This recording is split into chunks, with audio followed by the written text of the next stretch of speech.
I noticed you use a large range of actors between the ages. How do you go about getting such great performances in your movies, from children to seniors to... How do you go about directing those actors to get the great performances that they give? Well, I studied theater as a kid and as a young man, and I was pretty good at comedy. I was never good at drama, but I was okay. I was good in physical comedy, for example, and I loved the live theater experience. And I read, everything that you need to read as an actor. You read about Uta Hagen, obviously. You read Sanford Meisner. You try to learn the Meisner method, which I find an incredibly beautiful way to communicate with an actor. The actor is you need to understand as a director that the loneliest two places in the world are right behind the camera and right in front of it. Those are the loneliest. It's like Antarctica lonely. And the actor is very lonely if you don't. And most directors are afraid of actors. This is a fact. They are shitting in their pants to look foolish in front of the crew. And if the actor questions them, they get all, because I tell you to do it. And it's a partnership. So what you try to provoke is the moment of reality for the actor. Federico Lupi, the actor on Kronos, Devil's Backbone, and Panzarvin as the king at the end, the father. When we were doing Kronos, I said to him, look, I wrote the scene for you, do anything you want.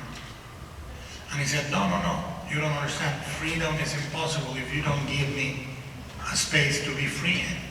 You give me specific directions, and within that playpen, I'll be entirely free. And I found that incredibly useful in directing actors. Be specific, but open to things to happen, So you go to the actor and you try to create the circumstance for them to be there.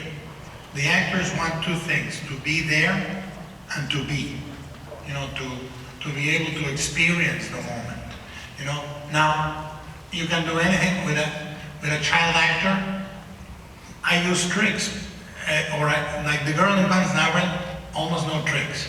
She was a fully fledged actress, But still, the only trick I used is something I came up with from something I heard at some point in theater school when I was young, and that is to try to hyper and hypo-oxygenate through breathing exercises to get her dizzy, get her out of balance. For example, I have her, when she needs to get angry or scream or cry, I have her stand her feet very close in very precarious balance, and I push her. And she has to react against it and say no. And again, and she says no.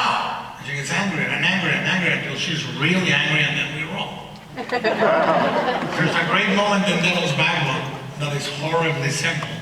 And that is, there's two. The kid was not an actor with a lot of experience, and he needed to tremble when he said, do you believe in ghosts? And he couldn't do it, so we put a pocket of ice in his pants.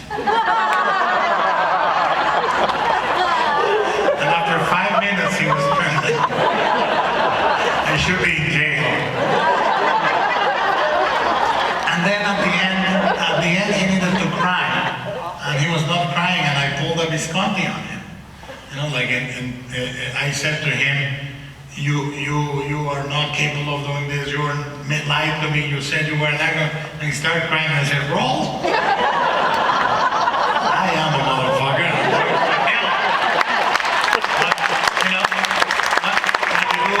You do what you need to do at the point where you need to do it.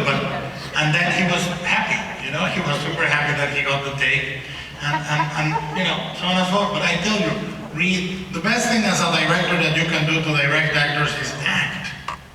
Go to a theater class. Be in a theater class for a year or 2 or 3 years. Act in a play. Act in a movie. And when you learn how lonely it is, how absolutely vulnerable you are in front of the camera, you will never again be afraid of going to the actor and giving him anything he or she needs. So I hope that answers your question.